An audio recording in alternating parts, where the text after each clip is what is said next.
جلسوں میں تقریر زیادہ ہونی چاہیے، بے شک۔ نعت خوانی کم ہونی چاہیے۔ لم یاتی نذیرو کفی نظر مثل تو نشد پیدا جانا، بریلی میں احمد رضا جب سے آئے۔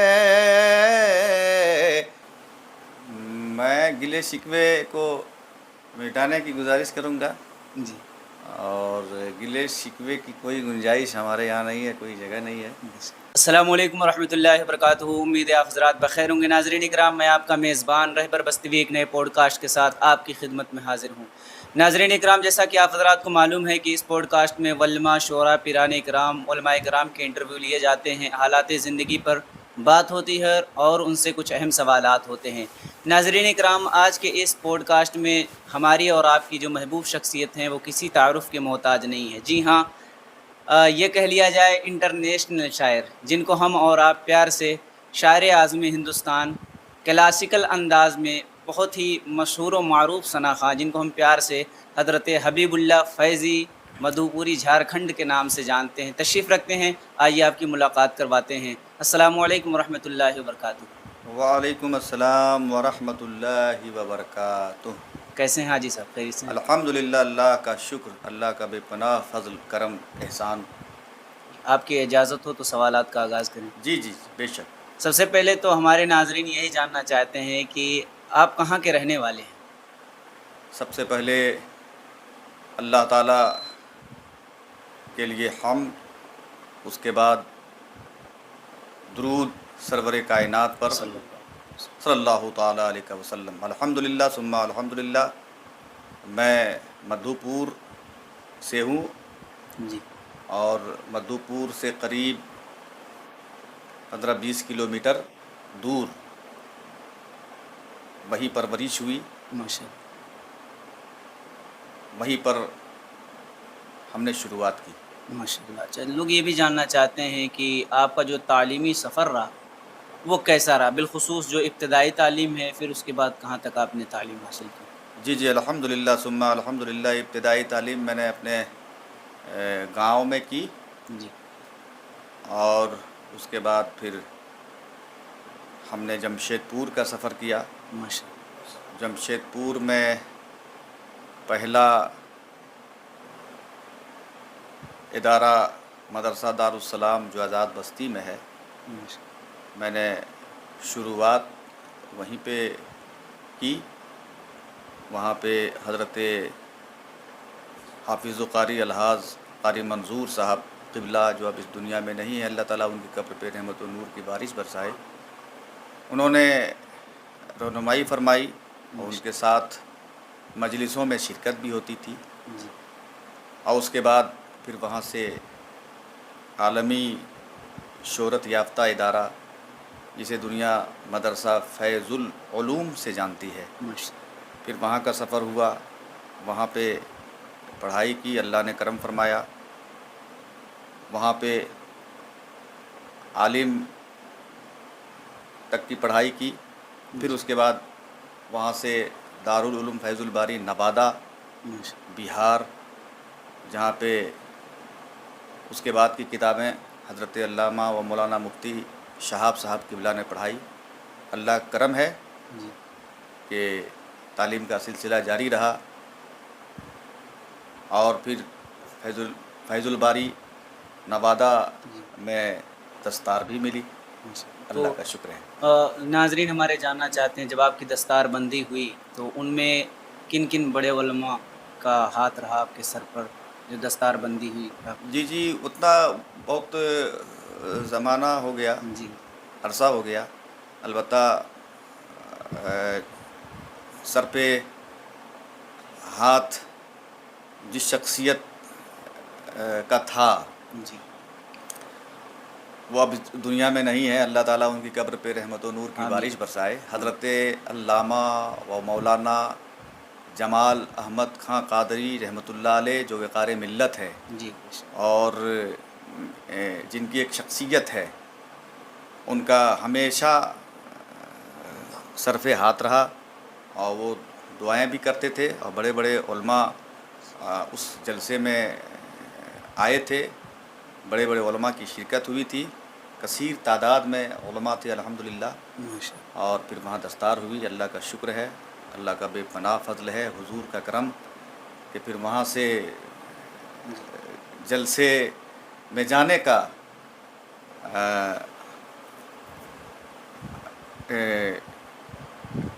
کا اتفاق ہوا، جی اور پھر وہاں سے جلسوں میں ہم جانے لگے۔ ماشاء اس میں علامہ جمال صاحب قبلہ علیہ الرحمہ کا بہت دعائیں رہیں اور بہت زیادہ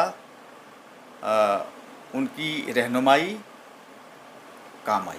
ماشاء اللہ۔ اچھا، لوگ یہ بھی جاننا چاہتے ہیں کہ آپ کے نام کیا گیا الحاج، یعنی آپ، جی تو لوگ یہ بھی جاننا چاہتے ہیں کہ آپ کس سن میں حج کے لیے گئے؟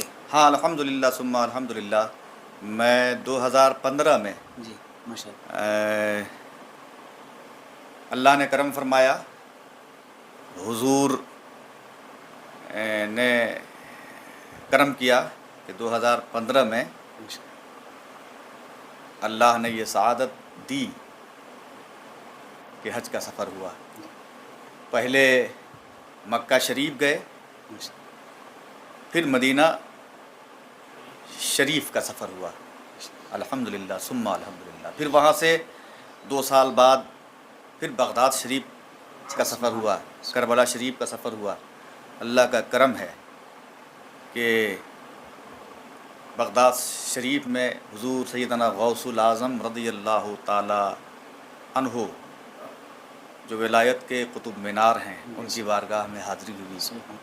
اللہ کا شکر ہے، شہید اعظم ان کی بارگاہ میں حاضری ہوئی، و دیگر اکابرین کی بارگاہ میں حاضری ہوئی۔ اللہ کا شکر ہے، اللہ کا بے پناہ کرم ہے۔ لوگ یہ بھی جاننا چاہتے ہیں کہ آپ کے پیر و مرشد کون ہیں؟ جی الحمدللہ ثم الحمدللہ، میں فخر کرتا ہوں اپنے پیر و مرشد پہ، حضور امین شریعت، حضور علامہ الحاج شبیہ مفتی اعظم عالم اسلام، حضور سبطین رضا رحمۃ اللہ علیہ۔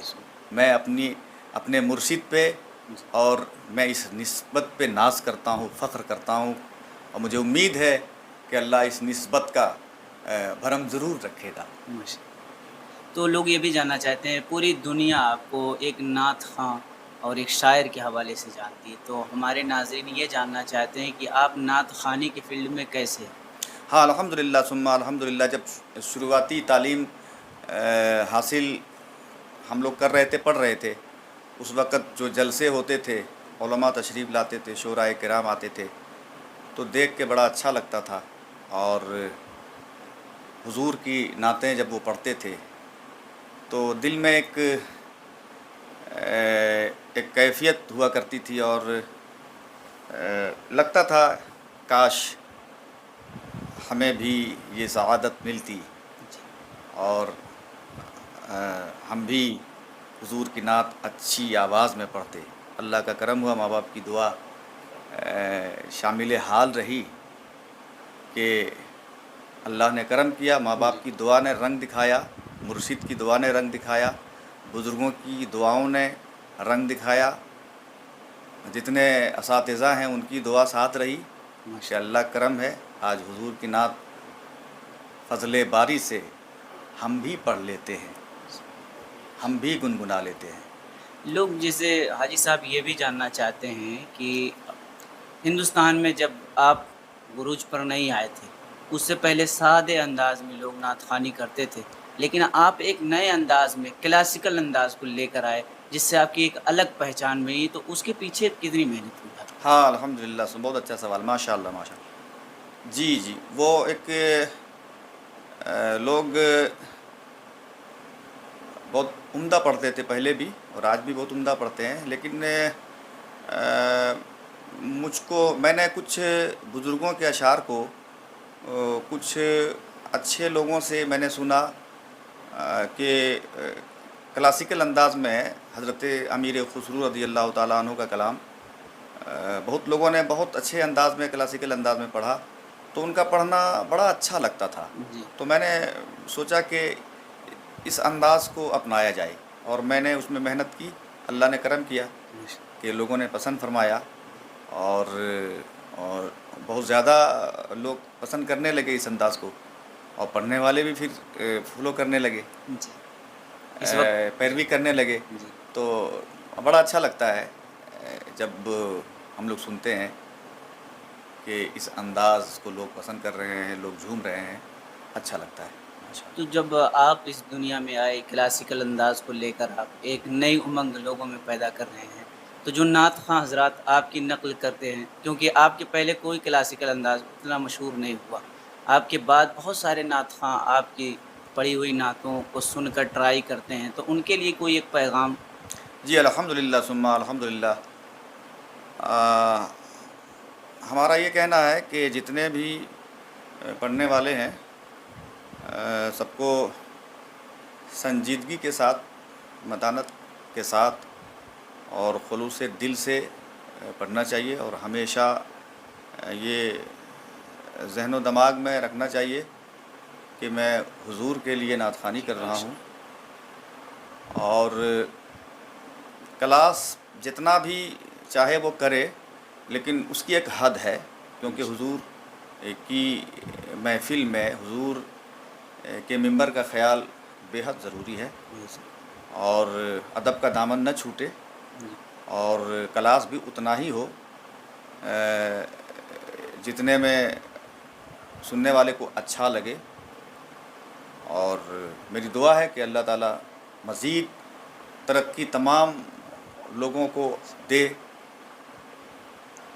اب آگے تھوڑا سوال کی طرف بڑھتے ہیں۔ آپ نے ذکر کیا کہ آپ اس مدرسے سے فارغ ہیں جہاں رئیس القلم حضرت علامہ ارشد القادری علیہ الرحمہ کا ادارہ ہے، آپ نے ان کو بہت قریب سے دیکھا ہے، کوئی ایسا واقعہ حضرت کے ساتھ جو آج بھی آپ کو یاد ہو؟ ہاں ماشاء اللہ، کیا کہنا، بہت اچھا سوال، کیا کہنا بھائی، ایسی شخصیت کا نام آپ نے لے لیا کہ چہرے پہ مسکراہٹ آ گئی۔ سبحان حضور رئیس القلم کی تربت پہ مولا رحمت و باری کا نور برسائے، آمین رحمت و نور کی بارش برسائے پروردگار۔ آمین حضور رئیس القلم کو ہم نے قریب سے دیکھا الحمدللہ، ماشاء وہ ہمیشہ یا تو کچھ لکھنے میں مصروف رہا کرتے تھے، یا پڑھنے میں مصروف رہا کرتے تھے، یا عبادت میں مصروف رہا کرتے تھے، اور حضور غوث الاعظم رضی اللہ تعالی عنہ کا نام بڑی محبتوں سے ہمیشہ لیا کرتے تھے۔ اللہ تو یہ محسوس ہوتا تھا کہ حضور سیدنا غوث الاعظم کہ یہ بہت بڑے دیوانے ہیں الحمدللہ، اور وہ تقریر فرماتے تھے، تقریر فرمانے کے بعد جب حضرت قیام گاہ میں جاتے تھے تو قیام گاہ میں پوچھتے تھے کہ میری تقریر کیسی ہوئی؟ جی تو ظاہر سی بات ہے ان کی تقریر اور کیسی، اللہ ان کی تقریر تو تقریر ماشاءاللہ، سبحان تقریر کو مزہ آ جائے۔ بے شک۔ تو ہم لوگ بولتے تھے کہ حضور بہت اچھی تقریر ہوئی تو بہت مطمئن ہوتے تھے، مسکراتے تھے ماشاءاللہ۔ یہ علامہ ارشد القادری علیہ الرحمہ کا نام ہی ایک کافی ہے، آپ نے ان کے ساتھ وقت گزارا، کچھ لمحے ملے، یہ بہت فیضان کی بات ہے، یہ اثر ہے جو شاید آپ پوری ہندوستان کا سفر کر رہے ہیں ماشاءاللہ۔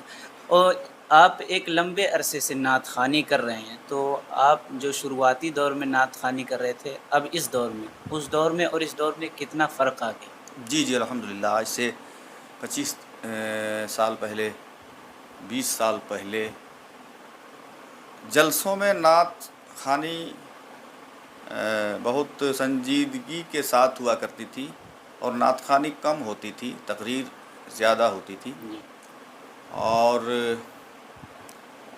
اس وقت زیادہ وہ داد لینے کی کوشش مداحان نہیں کرتے تھے، بلکہ سنجیدگی کے ساتھ پڑھتے تھے اپنے وقت پر۔ لیکن آج جلسوں میں نعت خوانی زیادہ ہوتی ہے، تقریریں کم، جی یہ مناسب نہیں ہے۔ جلسوں میں تقریر زیادہ ہونی چاہیے، بے شک۔ نعت خوانی کم ہونی چاہیے، اور سنجیدگی برقرار رہے،